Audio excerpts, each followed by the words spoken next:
हमारा पहला प्रमोशन था 350 रुपीज़ का, मेरा 350 रुपीज़ का, इनका 700 रुपये हम लोगों ने कमाए, उसमें भी हम लोगों ने घर पे दिए, फिर बाहर से खाना लाए, कि हमारी पहली कमाई है। मतलब मुझे तो ये फील्ड में आना नहीं था, to be very frank. I was more into corporate jobs and all, तो मैं जॉब करती थी। हाँ, डेली मोटिवेशन मिला, अरे यार इतना वीडियो चल रही है, चलो कुछ करते।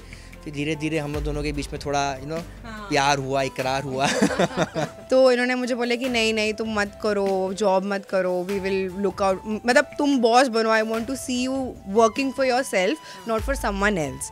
जब स्टार्ट में जब मैं वीडियो बनाना स्टार्ट किया था ना म्यूजिकली के टाइम पे, तो हम लोगों के फ्रेंड्स का ग्रुप था, उसमें ना वो लोग फोटोज भेजते, लड़के लोग लिपस्टिक लगाए, ऐसा हाथ में बैग पहने, म्यूजिकली बॉयज़ ये वगैरह बहुत बोलते थे। तो मेरे लिए तो इमोशनल ब्रेकडाउन मतलब मेरा हो ही जाता है, एक सर्टेन पॉइंट पे ऐसा हो जाता है कि बस मेरे को रोना है। लोगों को कैसा ना, लोग कुछ देखते ना तो उनकी आदत है, उनको बुरा बोलो या अच्छा बोलो। मतलब अभी आज की तारीख में ऐसा होगा, लोग अच्छा नहीं देखते, लोग बुरा ही देखना ज़्यादा पसंद करते और उस पर अपना कमेंट करना ज़्यादा पसंद करते। उसकी नेगेटिव जो बोलते हैं ना विलन वैम्प हूँ मैं, मेरे व्लॉग की वैम्प हूँ मैं, और जब तक कि मुझे नेगेटिव कमेंट आ रहा है मतलब मेरा व्लॉग एकदम आसमान छू रहा है। तो कि जो लोग नेगेटिव कमेंट करते तो कैसा लगता है, पॉजिटिव करते तो कैसा लगता है, और हर कोई एक जैसा नहीं होता है, 5 उंगली एक जैसी नहीं होती है।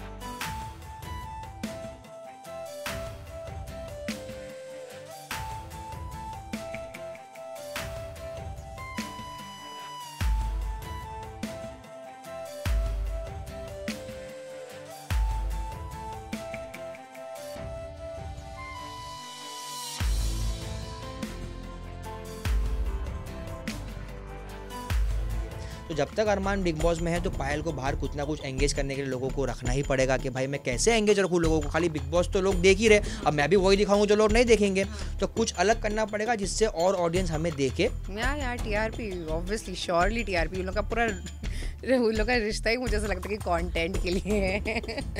मुझे अरमान और कृतिका में ज़्यादा क्लोजनेस दिखती है, ज़्यादा ऐसा लगता है कि हाँ वो लोग कपल है, और वो अपनी वाइफ को एज अ कॉम्पिटिटर देखता ही नहीं है। वो सोचता है कि अगर मुझे और मेरी वाइफ को निकलना तो मैं अपनी वाइफ को निकाल दूंगा। और सपोर्ट है कि एजाज खान को कुछ बातें बुरी लगी हो, डीपली हर्ट की गई हो, अब उसको कैरी मिनाटी को लगा रहेगा या जो भी यूट्यूबर्स उनको लगा रहेगा कि भाई हम तो मजाक में बोले, बट सामने वाला ये मजाक झेल पा रहा है नहीं झेल पा रहा, आपको वो भी देखना है। आप ऐसे कुछ कॉमेंट मत करो कि सामने वाला उसके डाइजेस्ट ही नहीं हो। तो ये सब है ना खाली एक हाइप क्रिएट कर रहे हैं कि अरे YouTubers versus Ejaz Khan. Welcome to TV Masala. और बहुत अच्छा लग रहा है आप लोगों को देखकर, ऐसे ही आपके फैंस को भी अच्छा लगता है जब वो आप लोगों को व्लॉग्स में देखते हैं। इतना सारा अल्हम्दुलिल्लाह प्यार मिलता है आप लोगों को। तो मैं जानना चाहूँगी ये कंटेंट क्रिएटर बनने की जर्नी कहाँ से शुरू हुई और कैसे मतलब चल रही है अभी ये जर्नी फिलहाल? तो सबसे पहला मैं बोलूँगा कि जब टिकटॉक नया म्यूजिकली था वो टाइम पे, तो मैं देखता था, सर्व करता था, बोलता था यार मैं भी कर सकता हूँ, मैं भी कर सकता हूँ। तो मैं एक दिन ट्राई किया वीडियो बनाने की, तो वीडियो अच्छी बनी, मैंने पोस्ट किया, बट लाइक उस पर नहीं आए, ठीक है। बट फिर धीरे धीरे मेरा मम्मी एक काम करते, मदर जो माँ बेटे का वो है कंटेंट, वो किसी ने डाला नहीं, तो मेरा मम्मी और मैं ट्राई करते। तो मम्मी ये अकेला जी मिली नहीं थी मुझसे, तब की बात है। तो मैंने और मम्मी ने वीडियो बनाई एक कॉमेडी, तो वो इतनी वायरल हुई, तो वहाँ से मुझे एक मोटिवेशन मिलना चालू हुआ कि यार मम्मी के साथ बना के अच्छा फेमस हो रहा हूँ मैं, व्यूज़ भी अच्छे आ रहे, फॉलोअर्स भी अच्छे आ रहे। धीरे धीरे करके ऐसा मैंने 2-3 बार मम्मी के साथ में वीडियो बनाया। फिर थोड़ा थोड़ा वायरल हुआ तो गली में दोस्त लोग मिलने लगे, तो उनको भी शौक आया कि भाई चल तू बनाना, तो हम लोग भी बनाते, हम लोग साथ में सब लोग जाते थे वीडियो बनाने के लिए। तो उसमें से एक बंदा था जो मेरा दोस्त था, जो इसका भी दोस्त था, तो इसने ये भी वीडियो बनाती थी अलग से, तो ये इसकी बताएगी वो। तो उसने मेरे को बोला कि मेरी एक दोस्त है, उसके साथ अपन कोलैब करके वीडियो बनाते, क्योंकि हम लोग सब लड़के ही थे, तो बोले एक लड़की भी रहेगी तो साथ में वीडियो वगैरह बनाएंगे। तो उसने मिलने का इसको बोला, तो बट ये किसी ना किसी बहाने से मना कर दी थी, बोलती यार नहीं यार मैं कहाँ कोई लड़के के साथ में वीडियो बनाऊँ। फिर बाद में उसने बताया अरे नहीं अच्छा लड़का है, मेरे घर के सामने रहता है, डिसेंट है, तो उसने बोली चलो ठीक है एक बार देख लेती हूँ मैं। तो हम लोग मिले, फिर वहाँ से हम लोग ने वीडियो बनाए साथ में, एक कुछ कॉमेडी वीडियो थी, और पहली ही वीडियो हम लोग दोनों की मिलियंस में चली गई थी। चार कितने, बहुत वायरल, बहुत वायरल। हाँ। तो उसके बाद धीरे धीरे धीरे हम लोग साथ में रोज़ मिलने लगे, रोज़ वीडियो बनाने लगे। ऐसा करते करते हम लोग थोड़ा फेमस हुए दोनों साथ में, तो लोग जानने लगे हाँ दोनों कपल है। अब वो टाइम में हम लोग कपल नहीं थे, ठीक है, फ्रेंड्स थे हम लोग। ऐसा 4-5 दिन, एक हफ्ता, 2 हफ्ता ऐसे वीडियोस वगैरह बना, तो वीडियोस और वायरल हुई और वायरल हुई। हम लोग को और मोटिवेशन मिल रहा है डेली, हाँ डेली मोटिवेशन मिल रहा है, अरे यार इतना वीडियो चल रही है, चलो कुछ करते। फिर धीरे धीरे हम लोग दोनों के बीच में थोड़ा प्यार हुआ, इकरार हुआ। मतलब मुझे तो ये फील्ड में आना नहीं था, to be very frank. I was more into corporate jobs and all, तो मैं जॉब करती थी। बट मुझे मेरे फ्रेंड सर्कल में ऐसा था कि सब लोग वीडियो वगैरह बनाते थे टाइम पास के लिए, तो मैंने सोचा कि चलो let's make some time pass के लिए वीडियो फ्रेंड्स के साथ कुछ म्यूजिकली पर डांस बना लिए, ये सब कर लिए। और उससे ज़्यादा कुछ ऐसा था नहीं कि ये मेरा मोटो है, it's going to be my genre, no. तो ऐसा हो गया कि जब मैंने इनसे मिली उसके पहले मेरा जस्ट मैंने जॉब को छोड़ी और I was looking out for good opportunity. तो वो टाइम पे मैं थोड़ा ब्रेक पे थी, तो मैं बोली चलो ठीक है मिलते, वीडियो बनाते। अब जब मिले तो इन्होंने मतलब उसके अंदर मुझे एकदम घुसा दिए। फिर उसके बाद भी मुझे लगा कि बिकॉज हम लोग वो टाइम पे अर्न नहीं करते थे, वायरल हो रही है, सब कुछ हो रहा है, बट अर्न नहीं कर रहे। बिकॉज ऑब्वियसली ऐसा ही होता है, जब आप ओरिजिनल कॉन्टेंट बनाते हो आपको नाम मिलता है, बट आपको फेम मिलता है, बट आपको पैसे नहीं मिलते। तो मुझे ऐसा था कि नहीं, I want to work, I want to earn money. एक बार वो चस्का लग जाता है, आप कॉर्पोरेट में काम करते हो, तो मुझे ऐसा था कि नहीं, I want to work. Then I went for मतलब जॉब सर्चिंग में, फिर उनके साथ थी तभी मैं, फिर HDFC में मैं लगी। But then he told me कि मुझे नहीं अच्छा लगता तुम सुबह में उठ के जाते हो जॉब पे, इसमें हम थोड़ा अपना मर्जी से कर सकते चीज़ें, तुम टेंशन मत लो। मतलब he was my motivational inspiration. हाँ, तो इन्होंने मुझे बोले कि नहीं नहीं तुम मत करो, जॉब मत करो, वी विल लुक आउट, मतलब तुम बॉस बनो, I want to see you working for yourself, not for someone else. तो मैंने बोली ठीक है, तो मैंने इनके लिए मैंने बोली कि चलो ठीक है, अपना इतना बड़ा करियर मैंने छोड़ी। मैंने बोली, इनने मुझे बोले कितना तुमको एक्सपेक्टेशंस है, आते 1 मंथ में या आते 1 ईयर में तुम कितना एक्सपेक्टेड कर रहे हो कि तुम कितना अर्न करोगे। मैंने बोली यार एटलीस्ट 20-30,000 तो इन हैंड चाहिए ही मुझे। तो उन्होंने बोले कि कोई टेंशन नहीं है, अपन इतना वर्क करेंगे कि अपन दोनों इंशाल्लाह मिलके इतना तक तो कमा के ही रहेंगे। एंड देन हमको प्रमोशंस आना स्टार्ट हो गए। पहला प्रमोशन कितने रुपए का था? हमारा पहला प्रमोशन था 350 रुपीज़ का, मेरा 350 रुपीज़ का, इनका 700 रुपये का। 700 रुपये हम लोगों ने कमाए, उसमें भी हम लोगों ने घर पे दिए, फिर बाहर से खाना लाए, कि हमारी पहली कमाई है साथ में। प्लानिंग करने लगे कि 200 रुपये मम्मी को देंगे, 200 रुपये सेविंग करेंगे और 100 रुपये का पेट्रोल भराएंगे गाड़ी में। हम लोग इतनी 700 रुपये की इतनी प्लानिंग कर लिया हम लोगों ने। तो वहाँ से हम लोग को मोटिवेशन मिला कि नहीं यार इसमें हम लोग को करना चाहिए कुछ। तो धीरे धीरे हम लोगों ने वीडियोस बनाए। फिर हम लोग वीडियो बनाते बनाते हम लोग वायरल हुए। हम लोग ने ट्रेंड निकाले थे मुक्के वाला, इसको मुक्का क्वीन के नाम से जानते थे, जो कि वो रियल इंसिडेंट था। एक लड़की थी, बताओ तुम अच्छे से बताओ। तो ऐसा हो गया था कि इनसे कोई मिलने है, मतलब एज इन वो आई ऐसा स्ट्रेट नकाब वकाब में थी लड़की, तो मुझे बोली कि मुझे सेल्फी लेना है। तो मैंने बोली ठीक है ले लो, मुझे लगा मेरे साथ लेना है, और मुझसे पूछ के इनके पास चले गई कैमरा निकाल के फ़ौरन के लेने के लिए। तो उसके जाने के बाद उसने बोली कि आप बहुत अच्छे लग रहे हो। तो इन्हें बोले कि नहीं यहाँ से लाइट नहीं आ रही, यहाँ से लो। तो बोले नहीं टेंशन नहीं, तुम बहुत हैंडसम हो। तो थोड़ा कॉम्प्लीमेंट हो गया, फ्लर्ट हो गया। तो मैंने बोली कि अच्छा, मतलब I was just looking, like कुछ नहीं बोलूँगी, जाने दो इसको। तो जैसे वो वहाँ से एग्जिट कर रही है, ये यहाँ से एकदम गिगलिंग, एकदम ब्लश है, ये यार मेरे को भी तो नया नया था ना, मैं भी नया फर्स्ट टाइम कोई लड़की आई ऐसा बोल रही है। तो मैंने वो टाइम पे इनको बहुत जोर की तेज चिमटी मारी। तो वो मुझे ऐसा दिमाग में रह गया कि मैं बोली चलो let's make a content on this, और let's move that remove that चिमटी एंड ऐड दिस मुक्का। हाँ, तो बस वैसा वो एक कंटेंट हम लोगों ने एग्जैक्ट सेम बनाए, सेम टू सेम वैसा एग्जैक्ट कंटेंट बनाया, और वो भी बहुत वायरल हो गया। लोगों ने बोले कि यार डिमांड करने लगे, वी वांट मुक्का, वी वांट मुक्का। तो हम लोग ने हर अपने कंटेंट में उसको ट्विस्ट एंड टर्न करके लास्ट में हम लोग ने सोचे कि इसको क्लाइमेक्स को मुक्के के साथ ही एंड करना है। फिर वो ट्रेंड बना, फिर एक 1 लाइनर ट्रेंड बना जिसमें पास होती है लड़की, कुछ लाइन बोलती है तो उसके पीछे एक कमेंट आता है। तो वो भी हमारे से ट्रेंड स्टार्ट हुआ था। और फिर वो लड़की पानी थूक देता है लड़का जो साथ में रहता है, तो वो भी एक ट्रेंड था। मतलब बहुत सारी चीज़ें हम लोग ने ऐसा स्टेप बाय स्टेप करते गए कि ये नहीं चल रहा तो चलो ये, मतलब हम लोग ने कभी हार नहीं माने। ये तो ओरिजिनल कंटेंट आप लोगों ने सोचा, बनाया, और चलो माशाल्लाह सक्सेस भी हो गया। लेकिन as an content creator competition भी जैसे हर फील्ड में होता है कंपटीशन, वैसे ही इस फील्ड में भी हम देखते हैं कंटेंट क्रिएशन में भी बहुत कंपटीशन हो गया है, क्योंकि आजकल हर किसी को ब्लॉगर बनना है, हर किसी को कंटेंट क्रिएटर बनना है, हर किसी को फेम चाहिए। तो कंपटीशन वाइज अगर हम बात करें तो कितना प्रॉब्लम होता है कंटेंट क्रिएट करने में और नए नए आइडियाज़ लाने में? तो पहले तो जहाँ जो एरिया में हम लोग रहते थे पहले, मतलब यहीं पे ही रहते थे, तो हमें बाहर इतना लिवरेज नहीं मिलता था कि बाहर सड़कों पे घूमो और वीडियोस बनाओ, बिकॉज पुलिस लोग लिटरली मारते थे लाठी, बोले घर जाओ घर जाओ। वो तो हमारा एक हाई पीक टाइम तब आया जब कोविड आया, तब हम लोग को एकदम रिस्ट्रिक्ट हो गए थे कि हम नहीं जा सकते रोड पे वीडियोस बनाने। तब हम लोग ने थोड़ा घर में बनाए वीडियोस और फैमिली कंटेंट्स बनाए, लोगों को फैमिली कंटेंट से एंटरटेन किए। बट उसमें भी इतना कंपटीशन आ गया था कि जहाँ हमारी वीडियो 2-3 मिलियन जा रही है, लोग वही साउंड यूज़ कर रहे हैं, हमारा साउंड यूज़ कर रहे हैं। उनका बैकड्रॉप अच्छा था वो टाइम पे, तो वो सब, और उनको 7-8 मिलियन आ रहा है। तो आप समझ रहे हो कि हम लोग ओजी थे और जो हमारी कॉपी कर रहा है उनको 7-8 मिलियन था। तो ऐसे मतलब बहुत ऐसा कंपटीशन आया और ऐसा लगा कि यार क्या कर रहे हैं हम लोग, हमारा इतना ओरिजिनलिटी है बट स्टिल लोग इतना आइडेंटिफाई नहीं कर पा रहे। लोग उनकी वीडियो पे ज़्यादा प्यार दिखा रहे हैं, उनको ज़्यादा कमेंट आ रहा है, उनका ज़्यादा शेयर है। बट हाँ, कंपटीशन तो बहुत है। बट कंपटीशन दूसरे लोग जो करते हैं, हम लोग कभी वो नहीं सोचे कि हमें इससे अच्छा करना है। हम यही सोचते हैं कि हम जो कर रहे हैं वही अच्छा है, क्योंकि लोगों को जो देखना पसंद है हमको वो देना है। वो लोग क्या कर रहे हैं उससे हमें फ़र्क नहीं पड़ता। तो हमारे लिए कोई कंपटीशन नहीं, बट लोगों के लिए हम बहुत बड़े कंपटीशन है कि जो ये लोग कर रहे हैं हमें वो करना है। हम लोग का पहले से यही मोटिव है कि भाई दिल को जो अच्छा लगे वो करो। हाँ, कभी कभी कोई ट्रेंड रहता है या कोई चैलेंज रहता है तो हम लोग वो करते देखने के लिए कि हाँ भाई चलो मार्केट में ये चल रहा है तो ये भी हम करते हैं। लोगों को वो भी देखना है कि इन दोनों पे कैसा लगता है जो बाहर चल रहा है। तो कभी कभी हम लोग वो करते हैं, बाकी नॉर्मली हम लोग सब खुद का ही करते हैं। मतलब एज इन जो हम हमारे अपने आप को ही कंपटीशन समझते हैं। हमको ऐसा कि हमने ये कि इससे बेटर कर सकते हैं, हमें खुद से बेटर करना है। हाँ, करेक्ट। सो ये जो वाइफ पर और हस्बैंड पर आप लोगों के प्रैंक्स चलते रहते, कभी रियल लाइफ में ये प्रैंक गलत गया है? क्योंकि ऑब्वियसली ये प्रैंक है आप लोग, लेकिन उसी प्रैंक में कभी कभी चीज़ें सीरियस भी हो जाती है। तो हाँ, कभी ऐसा कुछ हुआ है? तो मेरे लिए तो इमोशनल ब्रेकडाउन मतलब मेरा हो ही जाता है। एक सर्टेन पॉइंट पे ऐसा हो जाता है कि बस मेरे को रोना है, मैं अपने आप को होल्ड नहीं कर सकती हूँ। रोना और धोना ये दोनों चीज़ मेरा चलता है। ये मेरे लिए एक्सट्रीम है।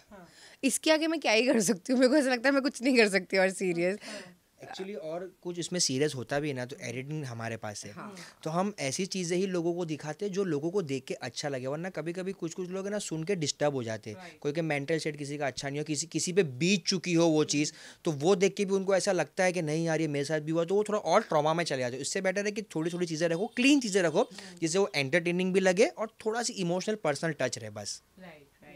सो एज एन कपल कितना डिफ़िकल्ट हो पाता है क्योंकि एक ये लाइफ स्क्रीन वाली लाइफ भी दिखानी है एंड एक आप लोगों की पर्सनल लाइफ, ये कितना मतलब इजी हो जाता है मेंटेन करना, या फिर दोनों में बहुत नोक झोंक भी होती है? कैसे चलता है ये?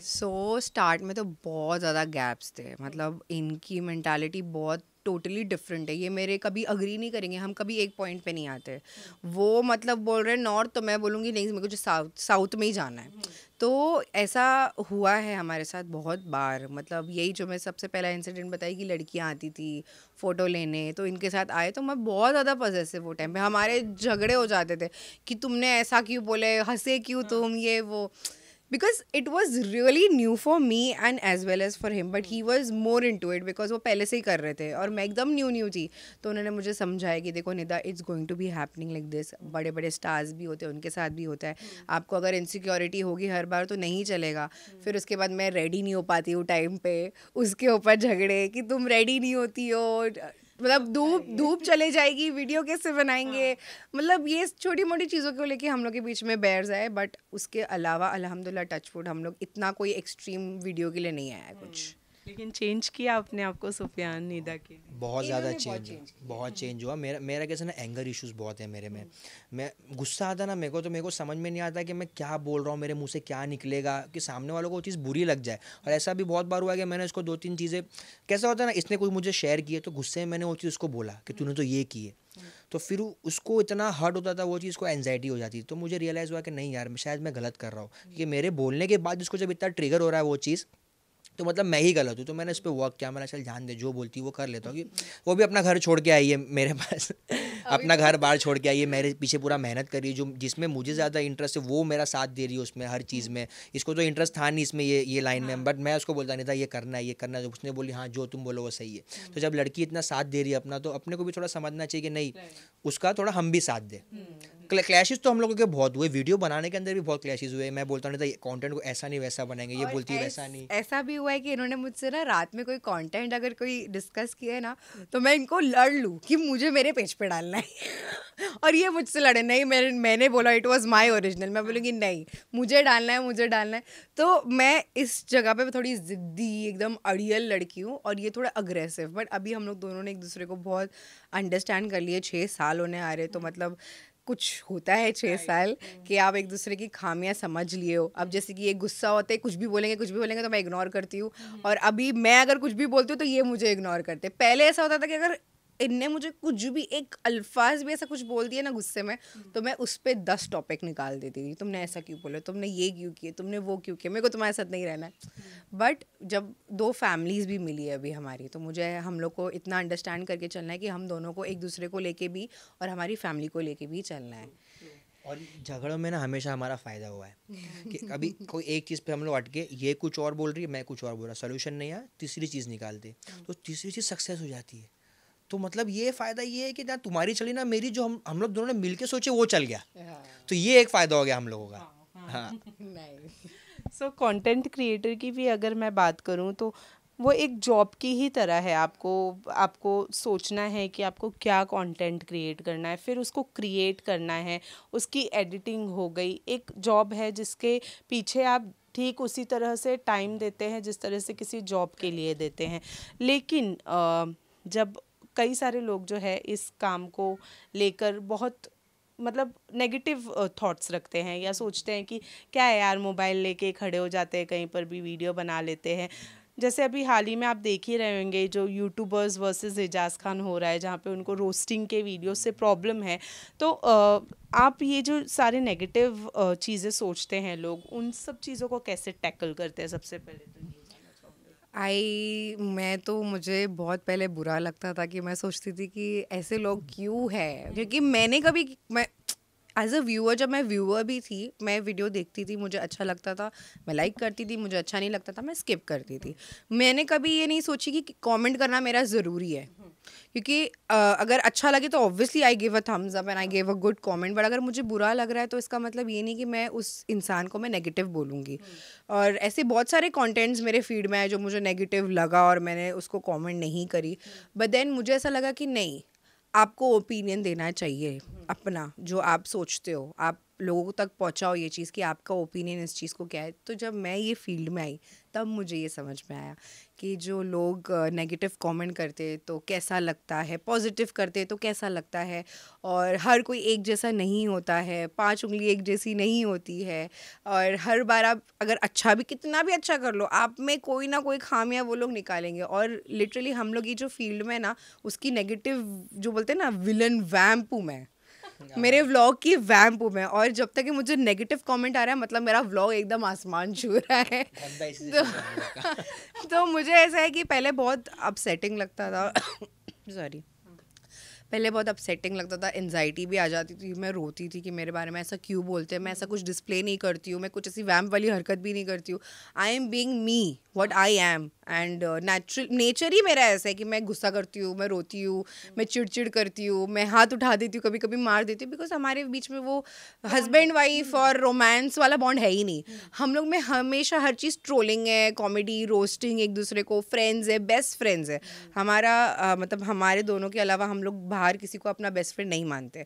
ये मुझे मानते हैं, मैं इनको मानती हूँ। तो मैं सोचती हूँ कि अगर मैं इनको कुछ अपना समझ के बोल दूँ या मार दूँ ऑन स्क्रीन भी, क्योंकि मैं अपना ट्रू पर्सनालिटी दिखाना चाहती हूँ, बट लोगों को उसमें अपना ओपिनियन रखना होता है। अब हर बार हर कोई, अभी आप एज इन आप समझते हो क्योंकि आप रिलेट कर सकते हो, तो आप बोलोगे अरे वाह it is very cute. But अगर कोई इंसान कोई ऐसे ख्यालात के हो कि नहीं ऐसा नहीं होना चाहिए, ये गलत है, तो वो अपना नेगेटिव थॉट्स लाते हैं कि ऐसा नहीं होना चाहिए ये वो टाइम पे मैं अपने आप को बैलेंस करना अब सीख गई हूँ, अच्छे से टैकल कर लेती हूँ। मैं कमेंट्स पढ़ के भी अब उसको पॉजिटिव वे में लेती हूँ, अपने आप को इनकरेज करती हूँ कि अच्छा मुझ में ये कमी है, मुझे शायद से इन चीज़ों पे वर्क करना चाहिए, and then I work on it, and माशाल्लाह अब है हम यहाँ पर। नहीं, नेगेटिव कमेंट लोगों को कैसा ना, लोग कुछ देखते ना तो उनकी आदत है उनको बुरा बोलो या अच्छा बोलो। मतलब अभी आज की तारीख में ऐसा होगा, लोग अच्छा नहीं देखते, लोग बुरा ही देखना ज़्यादा पसंद करते हैं और उस पर अपना कमेंट करना ज़्यादा पसंद करते।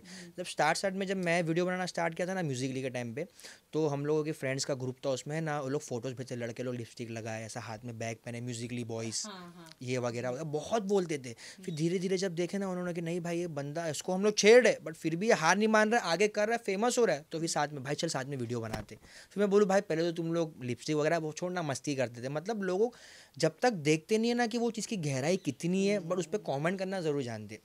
आप मेरा जो जूता है वो पहन के देखो, तब आपको पता चलेगा मैं कितनी मेहनत कर रहा हूँ और मैं कितना स्ट्रगल कर रहा हूँ वो जगह पे पहुँचने के लिए। तो लोगों का काम ही यही है कमेंट करना, कोई अच्छा कमेंट करता है, कोई बुरा कमेंट करता है। जैसे कि अभी जो झगड़ा भी चल रहा है रोस्टिंग वगैरह का, तो उसमें रोस्टिंग में मे भी हो सकता है कि एजाज खान को कुछ बातें बुरी लगी हो, डीपली हर्ट की गई हो। अब उसको कैरी मिनाटी को लगा रहेगा या जो भी यूट्यूबर्स है उनको लगा रहेगा कि भाई हम तो मजाक में बोले, बट सामने वाला ये मजाक झेल पा रहा है नहीं झेल पा रहा, आपको वो भी देखना है। आप ऐसे कुछ कॉमेंट्स मत करो कि सामने वाला उसके डाइजेस्ट ही नहीं हो, तो ऑब्वियसली अगर डाइजेस्ट नहीं होगा तो उल्टी करेगा, मतलब कुछ ना कुछ बाहर निकालेगा अपने मुंह से, तो रिएक्शन तो आएगा। एक्शन का रिएक्शन है, जब आप एक्शन किए तो आप रिएक्शन को भी झेलो। अब ऐसा नहीं बोल सकता रहे मैं तो मस्ती में क्या, तू भी मस्ती में ले, भाई वो मस्ती में नहीं लेना चाहता ना, तो आप क्यों मस्ती करो साथ में उसके, बस यही है। राइट। तो ये जो फाइट चल रही है पूरी, इसमें यूट्यूबर की पूरी यूट्यूबर कम्युनिटी जो रोस्ट करती है, रोस्टिंग वीडियोस बनाती है, वो पूरी एक साइड आ गई है। जो एल्विश यादव को सपोर्ट कर रहे हैं, कटारिया को सपोर्ट कर रहे हैं, एंड एक साइड पे एजाज खान आ गए हैं सिंगल सोलो। ऐसे में एज एन कंटेंट क्रिएटर अगर मैं आप लोगों से पूछूं तो आपको क्या लगता है कौन अपनी जगह पर सही है इस चीज़ को लेकर? मेरे हिसाब से ना ये सब एक दूसरे की दाल पर रोटी खींचने। पहले भी यूट्यूब वर्सेस टिकटॉक हुआ था, उसमें बहुत सारे लोगों को फेम मिला। तो अब ये वही करने की कोशिश है कि भाई यूट्यूब वर्सेस एजाज खान करते हैं। या मैं तो पहली बार सुना, मेरे को तो पता भी नहीं कैसा कुछ यूट्यूब वर्सेस ये चल रहा। मेरे को लगा था एक बंदा है कैरी मिनाटी एजाज खान का चल रहा है, उसके अलावा मेरे को नहीं पता था, अभी मालूम पड़ा मुझे। तो ये सब है ना खाली एक हाइप क्रिएट कर रहे हैं कि अरे यूट्यूबर्स वर्सेस एजाज खान, ताकि सब यूट्यूबर्स एक हो जाए, एजाज खान को अकेला कर दे। तो ये चीज़ें ना खाली फेम के लिए की जा रही है। थोड़े टाइम बाद सब ठंडे हो जाएंगे, थोड़े टाइम बाद एक दूसरे से माफ़ी मांगेंगे, गले मिलेंगे, अरे भाई जान दो गलती हो गई। बट जो झगड़ा था उसमें तो सबने फेम खींच लिए, अच्छे खासे नए व्यूअर्स मिल गए जो व्यूअर्स नहीं थे उनके पास। तो ये एक मस्त स्ट्रेटेजी अच्छी है करने की। तो मतलब आपको लगता है ये सिर्फ एक स्ट्रेटेजी है। लेकिन कैरी मिनाटी का माफ़ी मांगना आपके लिए कितना शॉकिंग रहा? बिकॉज यू नो एक पर्सनैलिटी है कैरी मिनाटी की, अपनी एक अच्छी व्यूअरशिप है, अच्छी फ़ैन फॉलोइंग है उनकी। ऐसे में एजाज खान से माफ़ी मांगना आपके लिए कितना शॉकिंग? तो मुझे बहुत ज़्यादा लगा जब मैंने वीडियो देखा ना, मैं उछला मिला, निदा जल्दी देखो, मैंने एजाज खान कैरी मिनाटी सॉरी बुलवाया, क्योंकि टिकटॉक वर्सेस यूट्यूब वहीं से स्टार्ट हुआ था। कैरी मिनाटी ने ही बड़ा बड़ा रोस्ट वीडियो बनाया था। तो मुझे तो देखो देख के तो मेरे को अच्छा लगा, मज़ा ये देख के, मतलब अरे यार सॉरी बुलवा दिया इसको, उसने बंदे ने सॉरी बोल भी दिया। तो मतलब इसके भी मैं दो तरीके भी हो सकते थे कि एजाज खान ने एक तो सॉरी बोला, हीट ऑफ द मूड जैसा मैंने बोला कि डाइजेस्ट नहीं हुआ तो उसने भी बाहर निकाला ऑब्वियसली। सेकंड तरीका ये भी हो सकता है दोनों मिल बांट के बात कर सकते थे कि भाई देख ऐसा ऐसा तूने किया, ऐसा ऐसा मैंने किया, अब तू एक वीडियो डाल के सॉरी बोल दे। तो मेरे ख्याल से कैरी मिनाटी वो नहीं करता, एजाज खान को मालूम था वो चीज़, तो उसने भी एक्शन पे रिएक्शन लिया। ठीक है, वो अपनी जगह पे सही है और वो अपनी जगह पे सही है। अब इसने इतने लोगों को रोस्ट करके पैसा कमाया, एक बार सॉरी बोल दिया तो क्या ही हो गया। लेकिन इस झगड़े में कैरी मिनाटी थे, एजाज थे, दोनों ने एक दूसरे को सॉरी बोला, बात वहाँ ख़त्म हो गई।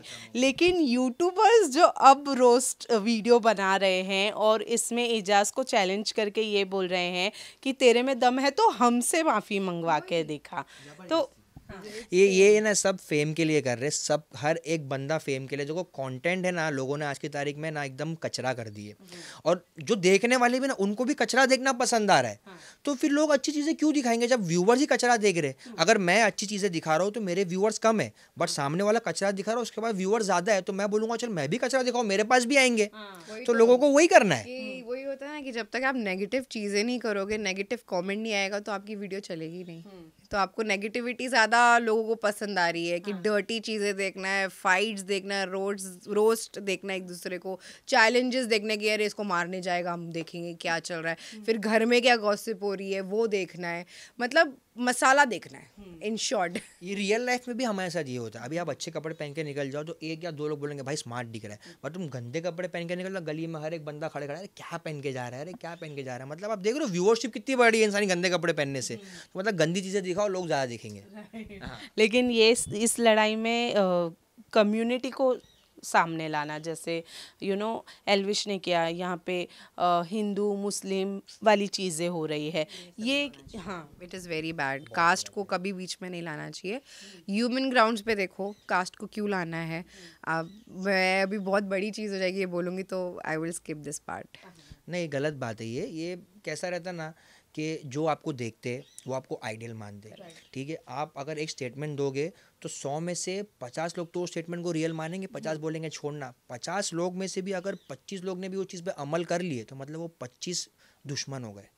तो 25 अपने आपस वालों को बताएंगे, जो लोग सोशल मीडिया से रिलेटेड बच्चे छोटे छोटे उनको बोलेंगे, वो बोलेंगे अरे हाँ ये सही बोल रहा, वो हमारा दुश्मन है। तो ये तरीके से ना एक कम्युनिटी के बीच में झगड़े हो जाते हैं। तो ये हमारा काम है कि हम लोगों को सही राह दिखाएं, हम हिंदू एजुकेट करें कि भाई हिंदू मुस्लिम सिर्फ कास्ट है, हम इंसान हैं। पहले तो हमें इंसानियत पे देखना चाहिए कि हम क्या गलत कर रहे हैं, क्या सही कर रहे हैं। अभी बिग बॉस OTT स्टार्ट हुआ है, जहाँ कई सारे यूट्यूब कंटेंट क्रिएटर कहे या इन्फ्लुएंसर्स कहे, उनको हम देख रहे हैं बिग बॉस हाउस के अंदर। लगता है सब अपनी अपनी रोटी सेक कर कोशिश कर रहे हैं कि जितना लाइमलाइट में रहेंगे नेक्स्ट चांस उनका होगा बिग बॉस हाउस में जाने का। इस वजह से ये सारी चीज़ें कर रहे हैं। हो सकता है मे बी। कितने लोग तो हमको भी बोल रहे तुम लोग इंटरव्यू इतना दे रहे, पैसा दे दे के लोग ऐसा समझ रहे हैं हम पैसा दे दे के इंटरव्यू दे क्योंकि हमें बिग बॉस में जाना है। बट ऐसा नहीं है, हमारे पास व्लॉग्स है, हमारा व्लॉग भी बिग बॉस जैसा ही है। जो पूरा दिन हम लोग जो करते हैं वो हम लोग व्लॉग्स में दिखाते हैं, बिग बॉस में भी वही सेम होने वाला है, अलग कुछ नहीं होने वाला है। बट ठीक है, देखो हर किसी को आगे बढ़ना है, हर किसी को ऐसा है कि हम बड़े प्लेटफॉर्म पे जाए। बट लोग ये नहीं देखते कि बड़े प्लेटफॉर्म पे जाने के पहले कितनी सीढ़ियाँ चढ़नी पड़ती है। लोगों को ऐसा लिफ्ट पकड़ो सीधा फटाक से ऊपर, तो ऐसा नहीं होता है, फटाक से नीचे भी आती है। हाँ। तो धीरे धीरे अपनी अपॉर्चुनिटी का वेट करो, आपके नसीब में लिखा होगा कि आप इतना आगे तक जाओगे। अभी हम लोग तो बिना बैकग्राउंड के यहाँ तक आए, हमारा कोई ना इंडस्ट्री में दोस्त है कोई अच्छा, मतलब खास आगे बढ़ने से पहले ना कोई फैमिली वाला बंदा है हमारा, ना कोई हमारा ऐसा कोई बंदा है जो हमें बोले भाई तू आगे बढ़। हमने जो भी किया अभी तक खुद के दम पे किए, और हमारे दम पे हमारे नीचे बहुत सारे लोगों ने चालू किया हमारा देख के, बट अल्हम्दुलिल्लाह हमने किसी का देख के नहीं किया। तो ये हमें वैल्यू पता है उस चीज़ की कि हमने कितना स्ट्रगल किया उस चीज़ को लेके। सो नीदा ने एक वीडियो बनाई थी बिग बॉस, मतलब आप ही लोगों ने एक वीडियो बनाया था बिग बॉस OTT के पूरे सीज़न के ऊपर, जहां आपने कमेंट्री की थी। तो उससे ये पता चलता है कि दोनों ही बिग बॉस फॉलो कर रहे हैं बहुत क्लोजली। आपका रिएक्शन भी आया था अरमान के उस थप्पड़ पर, जो विशाल फ्रेंड है आपके या फिर कुछ जान पहचान हो, आप सपोर्ट करते नज़र आए थे। विशाल मेरा पर्सनली दोस्त नहीं है, मैं जानता हूँ उसको।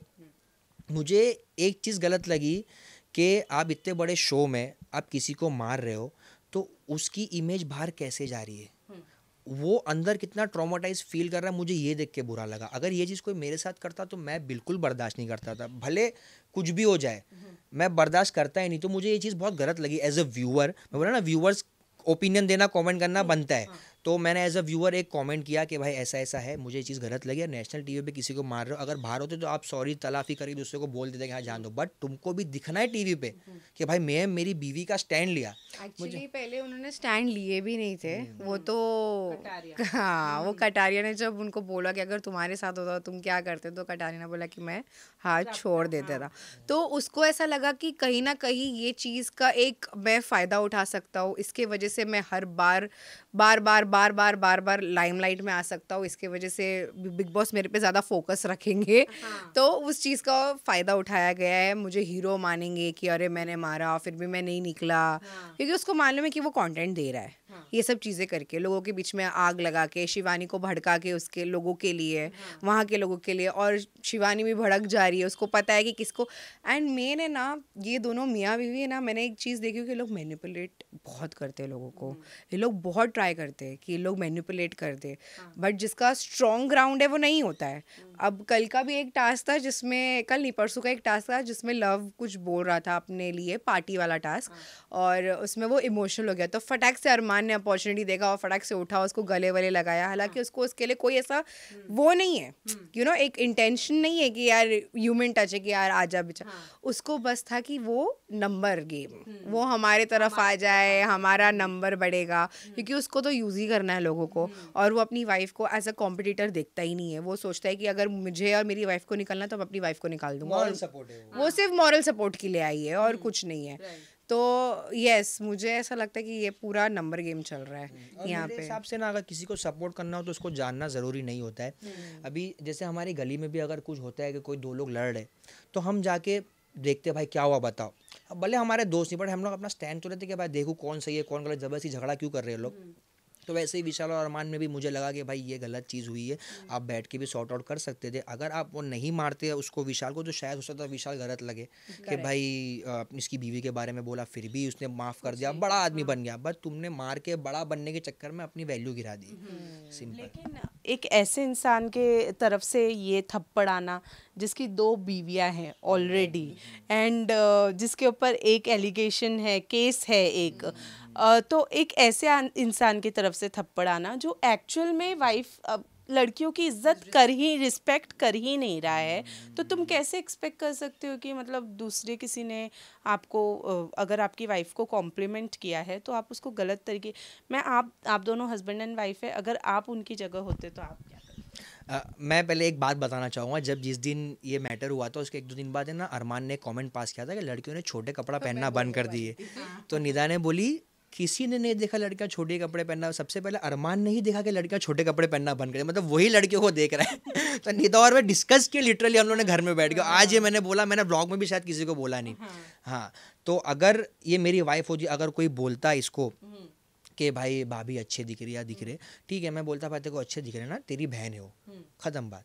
उसके बाद एक बार मैंने वार्निंग दिया, उसके बाद अगर वो कुछ करता है तो फिर मैं उसको एक्शन लेने में खड़ा रहूँगा कि भाई तेरे को जब मैंने एक बार बोला कि भाई वो तेरी बहन जैसी है, तो उसके बाद भी तू उंगली कर रहा है, तो फिर तू लाफा खाना डिजर्व करता है। अब तेरे को एक्चुअल बात पता ही नहीं है कि क्या हुआ क्या नहीं हुआ, तू खुद तीसरे की बात सुन के रिएक्ट कर रहा है, तो ये गलत है। हमेशा तीसरा ही झगड़ा लड़ाता है इंसान के बीच में। मुझे ऐसा लगता है कि बाहर भी हमारे साथ ऐसा हुआ है कि कॉम्प्लीमेंट पास होना, ये होना वो होना, तो सुफियान मुझे एक ही चीज़ बोलते हैं, क्या होगा निदा, मार धाड़ होगा, पुलिस स्टेशन में जाना होगा। हम लोग को चलते हुए कुत्ते जो भौंकते हैं ना, उनको इग्नोर करना होता है। वैसा ये तुम समझ लो वो कुत्ते हैं, तुम उनको इग्नोर करो। हमको, हमारे को कीचड़ में नहीं जाना उनके साथ, उनसे लड़ाई करेंगे, झगड़ा करेंगे, हमको उनमें और हमारे में कोई बराबरी नहीं रहेगी फिर। तो ऐसा बहुत बार हुआ है कि ऐसा बाइक पे जा रहे, पीछे से कमेंट आ रहा है, अरे व्लॉगर यूट्यूबर जा रहे, अरे अरे क्या लग रही है, आप समझ रहे हो। तो सुफियान हमेशा अपने आप को कंट्रोल करते हैं ये सब चीज़ों में, बिकॉज लड़की है साथ में, और अगर ये शो में होते तो लिटरली ये मुंह से बहुत कुछ बोल लेते बट हाथ नहीं उठाते, बिकॉज ऑब्वियसली हम लोग हमारे चैनल पे भी कभी ऐसा कुछ चीज़ें प्रमोट नहीं करते, तो इतने बड़े नेशनल टेलीविजन पे हम लोग कैसे मार धाड़ प्रमोट करें, हम क्यों बताएं, लोगों को प्रोवोक करें कि अरे हमारी बीवी को अगर कोई भी इतना सा छेड़ेगा तो मारो। आप एग्जाम्पल सेट करो। चलो मैं एक बार है ना मार भी देता, ठीक है, बट मैं हक के लिए करता। अब मैं एग्जांपल देता हूँ कि पहले जो एपिसोड में कृतिका ने कुछ बोली थी, मेरा दिल बड़ा है, तो अरमान ये रणवीर ने कुछ बोला था कि दिल के साथ साथ जी बड़ी होनी चाहिए। तो अरमान ने तभी वहाँ पे स्टैंड तो नहीं लिया, कृतिका 2 बार बोला। मैं बताऊँगा दोनों बात, ठीक है। अरमान जाके पहले हंसा, दोनों ताली मारे, वो हंसा, मेरे को बराबर याद है, ठीक है। फिर रणवीर बैठा था सोफे पे, वो बैठा था टीवी के पास, तो टीवी के पास उसने बैठ के बोला कि रणवीर भाई आपने गलत बोले। तो उसने बोला भाई मैंने तो वो चीज़ उससे नहीं बोला, ठीक है, वो गया भाई मेरे को ये ऐसा ऐसा लगा, उसने सॉरी बोला, दोनों का ख़त्म। जब तेरी वाइफ को वो गाली वाले जो वर्ड है, जो हम लोग एज अ गाली यूज़ करते, जब जब वो बोल रहा है तब तो तुम्हें प्रॉब्लम नहीं आई, लेकिन तुम्हारी बीवी को उसने खाली इतना बोला कि भाभी अच्छी, तब तुमको प्रॉब्लम आ गई। और ऐसे 2-3 इंसिडेंट हुए जहाँ पे रणवीर ने कृतिका को बहुत मतलब इंसल्टिंग वे में बोला, अरे चल तू चुप रहे, तू ये कर, तब तुमको गलत लग रहा है। जब तुमको गलत नहीं लग रहा तो फिर ये बोलने पे गलत क्यों लग रहा है? चलो तूने मारा, मैं मान लिया, बट तू वहां भी तो कुछ बोल। तू तो ये साफ दिखा रहा हो तेरे से उम्र में छोटा, तूने हल्के पे हाथ उठा दिया। सिंपल यही दिख के आ रहा है मेरे पॉइंट ऑफ व्यू से। मतलब उसके सामने उसने कान से सुना, वो चीज़ पर रिएक्ट नहीं किया, बट अब थर्ड पर्सन से सुन के उसने वो रिएक्ट कर लिया। वो मेन डाइजेस्ट होना थोड़ा प्रॉब्लमेटिक लग रहा है। विशाल और कटारिया की दोस्ती हम देख रहे थे, बहुत क्लोज दोस्ती देखने को मिली। दोनों एक दूसरे को बात कर रहे हैं, बैठ के टाइम बिता रहे हैं। लेकिन अभी हाल ही में एक टास्क में विशाल ने अपने मन की बात कही कि वो थप्पड़ वाला जब सीन हुआ था तो मैं चाहता था कि कटारिया मेरा एज ए दोस्त मेरे लिए खड़े रहे, मेरा साथ दे, लेकिन मुझे कहीं पर भी वो साथ देता हुआ नहीं दिखाई दिया। वहीं कटारिया ने कट्टू बोल दिया कि मतलब भाई तूने बाहर भी एक बार मुझे बोला था कि मतलब भैया भाग्यशाली है, तो इसीलिए मुझे लगा तेरे इंटेंशन गलत थे। तो मैंने बोला कि हाँ इंटेंशन गलत है, मुझे लगा तेरे इंटेंशन गलत थे तभी तूने ये चीज़ बोला है। तो आपको लगता है ये घर के अंदर दोनों ने जो दोस्ती निभाई है वो कन्वीनियंस वाली दोस्ती थी, दोनों को नंबर गेम चाहिए था इसीलिए दोस्ती रखी, एंड जब मौका आया दोनों ने ही अब एक दूसरे के सीक्रेट जो है वो मुंह खोल के फटाफट पोल खोल दिए। ये तो फिर भी ना टीवी है, ये रियल लाइफ में भी होता है। रियल लाइफ में ना दो दोस्त भी जब फेमस साथ में होते हैं ना, उन लोग को फेम का इतना भूखा रहता है ना कि कभी देखेगा ना कोई एक आगे बढ़ रहा है तो पीछे वाले को ऐसा है कि मैं इससे आगे जाऊँ, क्योंकि ऑब्वियस ही बात है दोनों साथ में चालू किए, एक आगे निकल गया तो लोग जब 4 लोग मिलने आ रहे तो पहले उससे मिल रहे और फिर इसको सेकंड ऑप्शन अरे भाई तुम भी हो, अच्छा चलो तुम्हारे साथ भी ले रहे थे, 2 लोग इग्नोर करते, 2 लोग पूछ लेते, सामने पीछे वाले को ईगो हर्ट हो जाता है कि यार अरे साथ में चालू किया हम लोगों ने और ये ज़्यादा फेमस हो गया, मैं कम हो गया। तो ये टीवी पे तो बहुत आम चीज़ है कि जब इंसान को लगेगा कि भाई अब जीतने का टाइम है, 2 हफ्ते बचे मेरे ख्याल से फिनाले को, अब जीतने का वक्त आ गया है, अब दोनों यहाँ तक आगे बढ़ लिए, अब अपना अपना रास्ता अलग करो क्योंकि ट्रॉफी किसी एक के हाथ में जाने वाली है, दोस्त साथ में नहीं खड़ा रहेगा ट्रॉफी के। नहीं, मुझे लगता है कि विशाल की तरफ से दोस्ती वॉज वेरी थ्रू, क्योंकि उसने पहले भी वो चीज़ का मुद्दा नहीं बनाया जहाँ के वो बना सकता था। और वो हर बार यही चीज़ करता है कि वो कभी भी फॉल्ट जो भी अपने दोस्त में रहता है वो कभी किसी के सामने ओपनली नहीं बोलता है, वो उसको साइड में लेके जाके सेपरेटली उसको समझाना। तो मुझे ऐसा लगता है कि वो दोस्ती है। बट जो कटारिया करता है इट लुक्स लाइक कि वो सिर्फ कन्वीनियंट की दोस्ती है, सिर्फ नंबर गेम चल रहा है उसके हिसाब से कि उसको मालूम है कि दोनों साथ में रहेंगे तो ज़्यादा फेम मिल सकता है, इसलिए वो इसलिए साथ में है। बट वो पहले वो भी कटारिया भी पहले 2 कश्तियों में सवार होने कर रहा था कि अरमान के साथ भी रह लूँगा, विशाल के साथ भी रह लूँगा। बट जैसे ही अरमान ने बता दिया कि भाई मतलब शो जब निकालने का टाइम आया था कि बाहर वाला कौन है, पता चल गया था विशाल को कि कटारिया बाहर वाला है, और वो वाला सीन हुआ था कि कटारिया को रखना है शो में कि नहीं रखना है। तो अरमान का जब हाथ उठा नहीं रखने के लिए तब कटारिया को रियलाइज़ हुआ कि ये वाली कश्ती में तो मैं सवार नहीं हो सकता, ये वाले लोग मुझे कभी भी हकाल सकते, तो मुझे यहीं पे स्टिक ऑन करके रहना है। तब जाके थोड़ा कटारिया में चेंजेस आया, भाईचारा आया उसके तरफ। बट उससे पहले तक तो मुझे ऐसा लग रहा था कि एकदम कन्वीनियंट, अभी भी मुझे ऐसा लग रहा है कटारिया की तरफ कन्वीनियंट की दोस्ती है।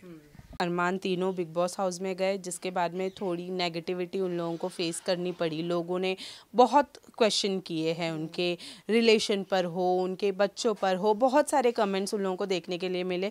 अब पायल जब बाहर गई है तो वो कहती हैं कि वो डिवोर्स दे देंगे अरमान को और वो अपने बच्चों के साथ में अलग रहना स्टार्ट कर देंगे। क्या लगता है आपको, ये एक पब्लिसिटी स्टंट है जो उन्होंने बिग बॉस हाउस में किया और उसका फ़ायदा अब वो बाहर व्लॉग में उठा रही हैं और ये डिवोर्स वाला ड्रामा रच रही हैं? ये डिवोर्स का वर्ड उसने यूज़ नहीं किए मेरे ख्याल से, जहाँ तक मैंने व्लॉग देखा। उसने सिर्फ यही बोली है कि मैं बच्चों को लेके जा रही हूँ, ठीक है। अभी मियाँ बीवी के बीच में झगड़े होते, ठीक है। अब कभी हमारे भी झगड़ा, उसने बोली कि मैं अपने मायके जा रही हूँ तो वो चले जाती है, बट बाद में मना तो वापस भी आ जाती है। तो जब तक अरमान बिग बॉस में है तो पायल को बाहर कुछ ना कुछ एंगेज करने के लिए लोगों को रखना ही पड़ेगा कि भाई मैं कैसे एंगेज रखूँ लोगों को। खाली बिग बॉस तो लोग देख ही रहे, अब मैं भी वही दिखाऊंगा जो लोग नहीं देखेंगे, तो कुछ अलग करना पड़ेगा जिससे और ऑडियंस हमें देखे। तो समझो 1000 ऑडियंस आई तो 500 प्यार करेंगे, 500 नफरत, बट 500 प्यार भी तो करेंगे। और जो नफरत कर रहे हैं वो भी तो व्यूज दे रहे, तो यहाँ से पैसा भी आ रहा है, वहाँ से वोट्स भी आ रहे हैं। तो ये पब्लिसिटी स्टंट कंफर्म है, ठीक है। अब बाहर आने के बाद ये लोग ये बोलेंगे कि हम साथ में आ गए, क्यों साथ में, क्योंकि अरमान ने मना लिया, जो भी मिसअंडरस्टैंडिंग वो क्लियर हो गई। तो डिवोर्स तो नहीं है और डिवोर्स होगा भी नहीं इंशाल्लाह, अच्छी बात है, साथ में रह रहे निभा रहे जो भी है टीआरपी के लिए। यार टीआरपी ऑब्वियसली श्योरली टीआरपी उन लोग का पूरा उन लोग का रिश्ता ही मुझे ऐसा लगता है कि कंटेंट के लिए है। Right, correct. तो मतलब ये जो आप दोस्ती देखती हैं, जो प्यार देखती हैं तीनों के बीच में, लगता है ये पूरा कंटेंट है, पूरा कंटेंट है। मुझे अरमान और कृतिका में ज़्यादा क्लोजनेस दिखती है, ज़्यादा ऐसा लगता है कि हाँ वो लोग कपल है। ऐसे एकदम कपल वाला नहीं फील आता है, हाँ कपल है लोग, बट कृतिका और अरमान के बीच में वो क्लोजनेस नहीं दिखती है। उनके बीच में है थोड़ा कुछ स्पेस है, सॉरी पायल और अरमान के बीच में ऐसा लगता है कि थोड़ा स्पेस है लोग के बीच में। ऑब्वियसली पायल के लिए भी बहुत इजी नहीं रहा होगा ये सारी चीज़ें डाइजेस्ट करने के लिए, और वो लोग का एक समझौता हुआ रहेगा कि जो भी है अभी साथ में ही रहना है, अलग अलग करके कुछ फ़ायदा नहीं है, कुछ नहीं मिलेगा, हाथ में ही नहीं रहेगा। घर साथ में ही चल रहा है, अलग होने के बाद घर टूट जाएगा, ना पैसा कमा पाएंगे ज़्यादा, ना इतना व्यूज़ आएंगे, ना फेमस रहेंगे, ऑब्वियस सी बात है। और अगर दो शादी करते, मैं तो हर बार यही कहती हूँ, अगर दो शादी कोई इंसान करता भी तो एक बीवी को अलग रखता है, एक बीवी को अलग रखता है।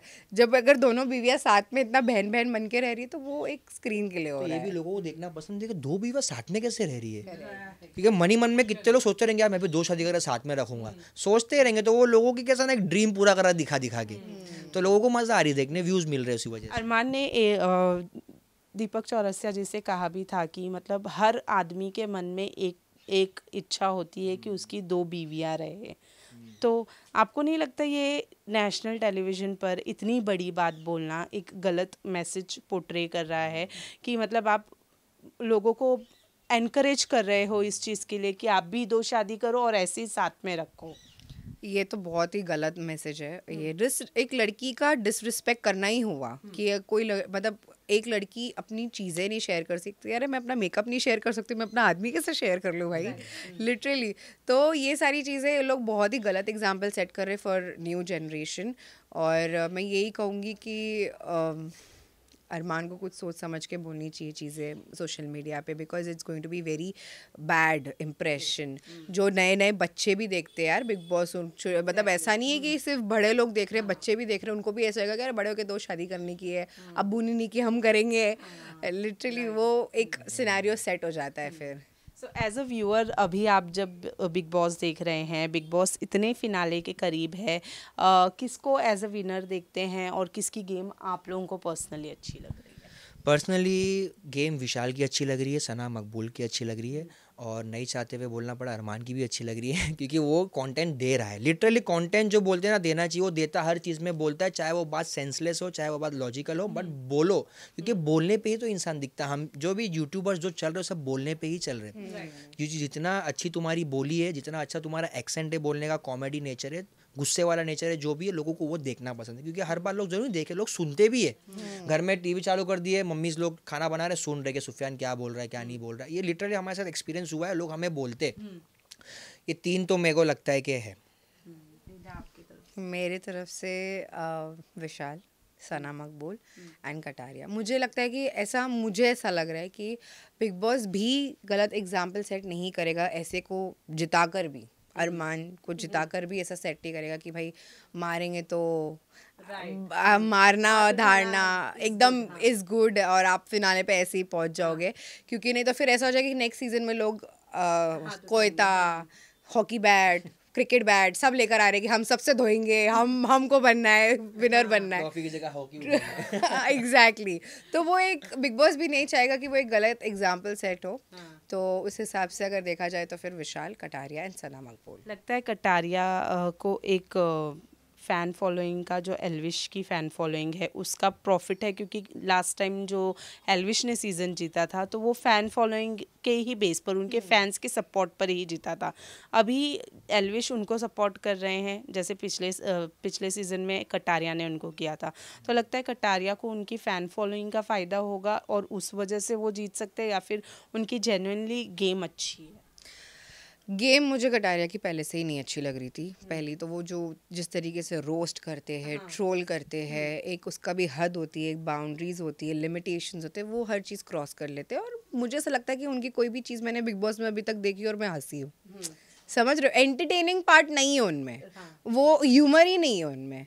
कि एक इंसान होता है ना कि कुछ क्रैक कर रहा है तो ह्यूमर हो, तो मुझे तो वो रोस्टिंग पार्ट उनका ह्यूमरस नहीं लगता है, तो मैं हंसती भी नहीं हूँ। एक्चुअली ना एक स्टाइल होती है, हाँ, रोस्ट करने की भी स्टाइल होती है, शायरी बोलने की भी स्टाइल होती है, गाना गाने की स्टाइल, डांस करने की स्टाइल, सब चीज़ स्टाइल पे चलती है। डांस हर कोई करता है, रोस्टिंग हर कोई करता है, बट जो तरीका होता है बोलने का वो मैटर करता है। तो कटार एक मस्ती, दोस्तों में मस्ती मजाक करता रहेगा, हाँ इसकी खिल्ली 2-3 लोगों के साथ मिलकर खिल्ली उड़ा लिए, मस्ती कर लिए, बट वहाँ पे वो आपको जानते हैं, आपको पता है कि आप जोक क्रैक करोगे हमें हंसना है, बट बाहर की दुनिया में उनको थोड़ी पता है कि आप जोक क्रैक करने वाले हो, क्योंकि आपके पास वो स्टाइल नहीं है। तो स्टाइल होता ना तो मैं भी अच्छा लगता था उसके ऊपर वो चीज़। और फैन फॉलोइंग की रही बात, फैंस है ना अंधे नहीं आज की तारीख में, ठीक है, लॉयल फैंस है लिमिटेड, बट जो आपको देख रहे, जो नॉर्मल फैंस है आपके, जो आपको देखना पसंद करते हैं वो अंधे नहीं है। एक टाइम आने के बाद उनको दिख जाता है कि भाई हम जो आइडल को फॉलो कर रहे थे वो हमारा आइडल है ही नहीं। तो मे भी हो सकता है कि वो फैन फॉलोइंग काम नहीं आए, फैन फॉलोइंग विशाल पे शिफ्ट हो जाए, क्योंकि विशाल ज़्यादा अच्छा खेल रहा है उससे।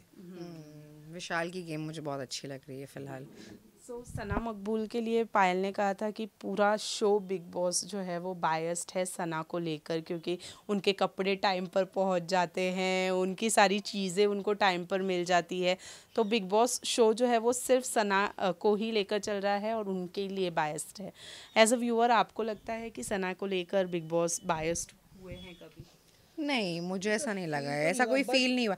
बट देखो बिग बॉस है, हर सीजन में बायस्ड रहते ही है कोई ना कोई एक कंटेस्टेंट को लेके। अभी जैसे अरमान को भी लेके वो बायस्ड है, अगर कृतिका नहीं देख पा रही है तो वो बोलते हैं ना अपना सिक्का कितना भी खोटा, वो कभी खोटा लगता नहीं है, ऐसा वाला और सिस्टम। मेन बिग बॉस को चाहिए व्यूअर्स। अब ज़रूरी नहीं है कि व्यूअर्स सिर्फ झगड़ा देखना है, व्यूअर्स कभी कभी लोगों की स्टाइल, पर्सनालिटी, लुक्स देखने भी आते हैं, कैरी कैसे करती है। अब सना मकबूल के जो फैंस रहेंगे, अभी बाहर भी मैं एडिट्स देखता हूँ, सना मकबूल के बहुत एडिट्स बन रहे कि डीवा, वेरी ब्यूटीफुल वगैरह, तो मतलब लोगों को वो भी देखना है। तो बिग बॉस को पता है कि भाई हम सिर्फ झगड़ा नहीं दिखाएंगे, हम ब्यूटी भी दिखाएंगे, हम एटीट्यूड भी दिखाएंगे लोगों का। कोई लड़का भी होता बिग बॉस लड़के को भी दिखाते, जैसे बहुत सारे सीजन में आसिम था, वो लोग पे तो बहुत फोकस हुआ, क्योंकि हाँ लोग दिखते भी, खुद को कैरी भी अच्छा कर, दिखते भी अच्छा है। तो बस वही है, सना को इसके लिए मैं भी ज़्यादा टाइम पे कपड़ा आते रहे, बड़ा तू अच्छा दिख, तेरे से भी जो व्यूअर्स आ रहे हैं हमको। ऑलराइट, ये तो हुई बिग बॉस की बात, आप लोगों ने अपने ओपिनियंस रख लिए, बट बेबी के आने के बाद में आप लोगों की लाइफ कितनी चेंज हुई है? As an parents, as an content creator, कितनी चेंज हुई है लाइफ? बहुत ज़्यादा मेरे लिए तो एकदम रोलर कोस्टर जा रहा है अभी फ़िलहाल। नहीं संभाल पा रही हूँ, 6 महीना हो गया माशाल्लाह अल्हम्दुलिल्लाह, बट ऐसा एक दिन नहीं जाता कि मुझे लगा नहीं हो कि अरे बच्चा आया है। आप समझ रहे हो कि एकदम प्रेशर, तब चीज़ें प्रेशराइज्ड हो जाती है, क्योंकि आपको बच्चे को भी ध्यान देना है। मतलब आप अगर नॉर्मल सर्विस जॉब कर रहे होते तो आप 6 महीने का मस्त लीव लेके सिर्फ बच्चा, तुम्हारा फोकस रहता है कि बच्चे को देखना है, बच्चे को देखना है। बट यहाँ पर हमारी जो सोशल मीडिया की लाइफ है, लोगों को जो आसान बहुत लगती है वो आसान नहीं होती है। हमको हमारा कंटेंट देखना है, हमको हमारा लाइफस्टाइल भी देखना है, हमको बेबी को भी देखना है, और हमको साथ ही साथ घर भी देखना है। और अभी ब्रांड आया है हमारा खुद का, तो हमको हमारा खुद का ब्रांड भी देखना है। तो सोशल मीडिया की लाइफ ऐसी है ना कि अगर आप रुके तो आप गिरे, क्योंकि कंपटीशन इतना है ना कि भाई लोगों को चाहिए नया नया देखने को, कि भाई चल ये तो देख लिया, इससे अच्छा वो करा, चलो अब उसको देखेंगे, इससे अच्छा वो करा। तो अगर आपने गैप लिए इसमें ज़रा भी, तो आपको लोग भूल जाएंगे। नए चेहरे हर दिन हर सेकंड में बढ़ रहे। ये तो सोशल मीडिया छोड़ो, ये तो इंडस्ट्री की भी बात है। कैमरे पे जितने दिखोगे उतने बिकोगे, नहीं दिखोगे तो आप ख़त्म, आपकी कहानी खलास हो जाती है। फिर आप कितना भी ट्राई करो, फिर आपको बहुत स्ट्रगल करना पड़ता है, फिर वो स्क्रैच से स्टार्ट करना होता है। तो हम लोग भी यही चाह रहे हैं, हम लोग स्लो चल रहे फ़िलहाल। हम लोग ऐसा है कि नहीं, ना ज़्यादा फास्ट जाना है, ना एकदम स्लो रखना है, हमको एकदम स्टेडी चलना है फ़िलहाल। बिकॉज ऑब्वियसली बेबी है, तो हम लोग अपने हिसाब से कर रहे हैं सब कुछ स्केड्यूल करके। और बेबी के पहले भी हम लोग कभी फास्ट जाने की सोचे नहीं है, वरना लोग क्या करते, जाके दूसरे क्रिएटर से मिलते, कोलैब करते, उनको उनसे अपने फॉलोवर्स देते, अपने फॉलोवर उनको देते। बट अलहमदिल्ला हम लोग ने ये कभी किया ही नहीं कि भाई चल आज साथ में वीडियो बनाते हैं। हम खुद से ही कर रहे, स्लो बढ़े, क्योंकि हमें उस चीज़ की अहमियत पता चल रही है। हमें ऐसा नहीं कि फ्री का फेम मिल गया तो हम ले चल भाई आज फेमस हो गए, कल दब गए तो क्या फिर कोई नए क्रिएटर को पकड़ के फिर फेमस हो जाएंगे। और धीरे धीरे जाने में फ़ायदा ये है ना कि आप हर कदम पे जो डिसीजन लेते हो ना, आप दोनों खुद का लेते हो ना, किसी के इन्फ्लुएंस में लेते हो। और ये इंडस्ट्री की लाइफ है ना, कभी भी ख़त्म हो सकती है।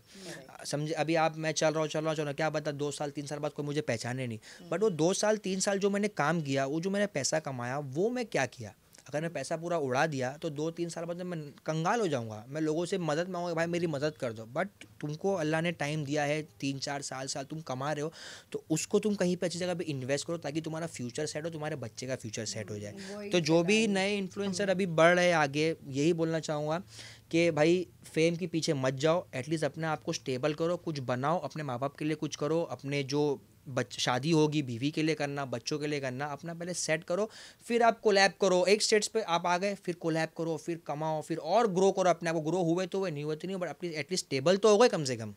और मुझे ऐसा लगता है कि रिस्पेक्ट भी कमाना बहुत बड़ी चीज़ होती है। अगर आप रास्ते में निकल रहे हो और आपको कोई बोल रहा है, कोई छेड़ रहा है कि अरे तू तो वो है, यू नो 1 मिनट वाला, 2 मिनट वाला, जैसे कुछ जैसे कमेंट्री पास हो जाते हैं। उसके अलावा अगर कोई आपके पास आता है, जेन्युइनली आपसे फ़ोटो लेता है, या फ़ोटो भी नहीं लेता, कोई आता है सिर्फ देखने के लिए, तो वो एक प्यार लगता है कि यार बहुत प्यार और बहुत इज्जत मिल रही है, बहुत रिस्पेक्ट मिल रही है, जिसकी वजह से ना हम लोग इसलिए भी स्लो जा रहे हैं क्योंकि हमको एक एक चीज़ की अहमियत हो रही है और हम लोग के अंदर वो ईगो नहीं आ रहा है, वो तकब्बुर नहीं आ रहा है कि यार हम लोग तो कोई स्टेटस है हमारा, ये कौन है लोग, छोड़ो ये लोग को, ऐसा हम लोग कभी ऐसा नहीं करते। अल्हम्दुलिल्लाह हम कि सबको एक जैसा ही समझते हैं, चाहे वो कोई भी हो, कोई भी मिलने हमसे आते हैं, हम एक जैसे ही ट्रीट करते हैं उनको।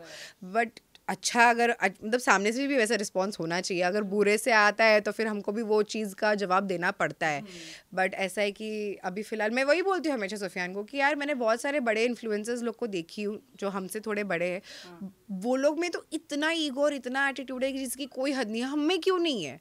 तो ही ऑलवेज टेल मी कि नहीं होना चाहिए। अल्हम्दुलिल्लाह अभी तक है नहीं और होना भी नहीं चाहिए, क्योंकि तुमको कब पता नहीं चलेगा कि तुम्हारे वो ईगो की वजह से अल्लाह इतने नाराज़ हो जाएगा कि तुमको ज़मीन पे फिर से तुमको बिल्डअप करना पड़ेगा अपने आप को। तो बिल्डअप होगा भी नहीं होगा क्या पता। और सबसे बड़ी इज्जत मुझे कब लगती है पता है? जब मैं सबसे ज़्यादा इज्जत कमा कि हमारे एरिया में ना लड़कों में थोड़ा ईगो एटीट्यूड रहता है, ठीक है, बट वो ईगो एटीट्यूड साइड में रख के भी लड़के हमारे पास आते हैं कि भाई मेरी जो वाइफ है वो आप लोगों की वीडियोस देखती है, आप लोगों की फ़ैन है।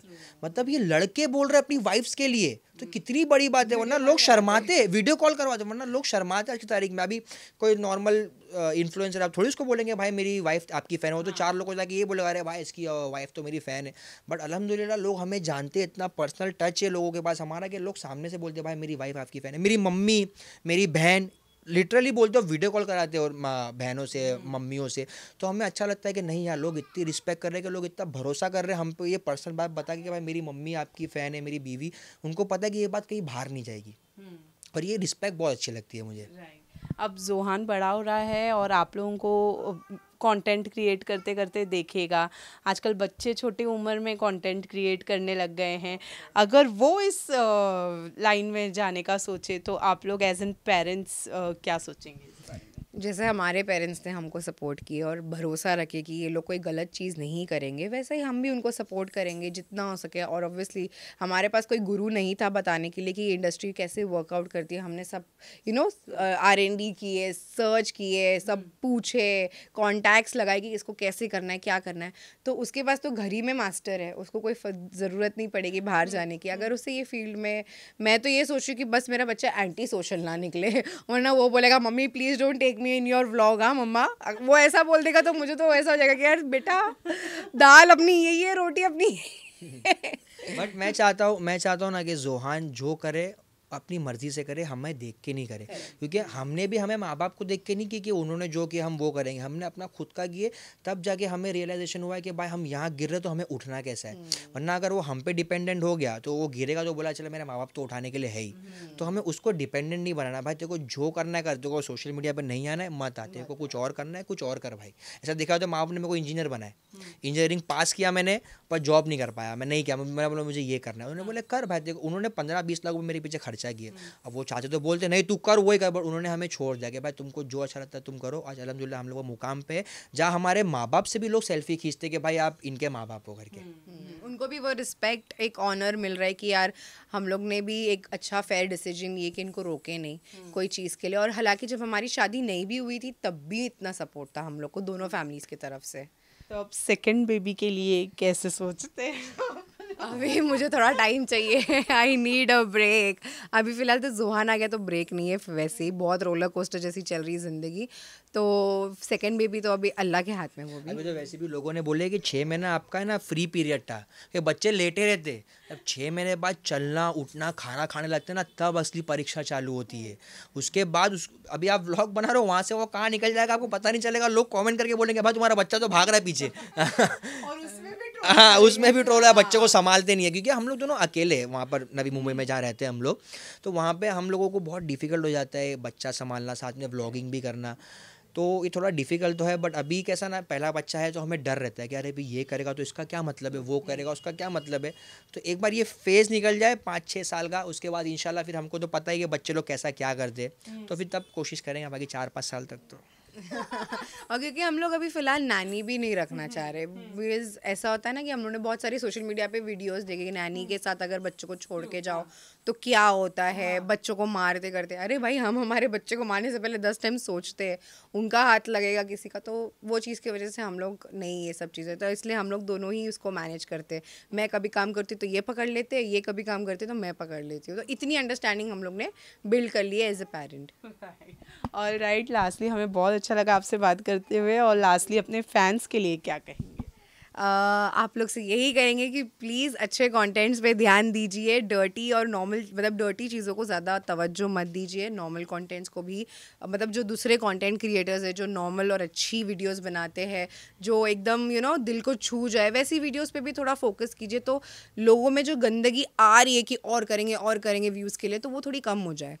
थोड़ा पॉजिटिव वाइब आए हर जगह से, बिकॉज मुझे तो बहुत ही नेगेटिव वाइब आ रही है हर जगह से, तो मुझे ऐसा है कि थोड़ा पॉजिटिव हो, और आप लोग भी जितना हो सके उतना सपोर्ट कीजिए, और टीवी मसाला जो है उनको भी, तो बस इतना ही कहूँगी, and all love to you guys, अपना आइडियल जो है वो सही से चुनो। आप देखो कि वो क्या कर रहा है लाइफ में, अच्छा कर रहा है बुरा कर रहा है, ये टोटल आपके पास है। आप छोटे देखो, कोई दूध पीता बच्चा नहीं है कि उसको समझ में नहीं आएगा, सबको सब दिखता है, बट कुछ कुछ लोग है ना बिलीव कर लेते हैं झूठी बातों पे। तो ये चीज़ मत करो, अपना आइडियल अच्छा सिलेक्ट करो, और ऑडियंस के पास सबसे बड़ी पावर होती है कंटेंट को सही करने की। अगर आप नहीं देखोगे तो वो बनाएंगे ही नहीं, अगर आप देखोगे तो वो बनाएंगे। तो guys, be the change. Thank you so much हमसे बात करने के लिए, and all the very best आप लोगों को।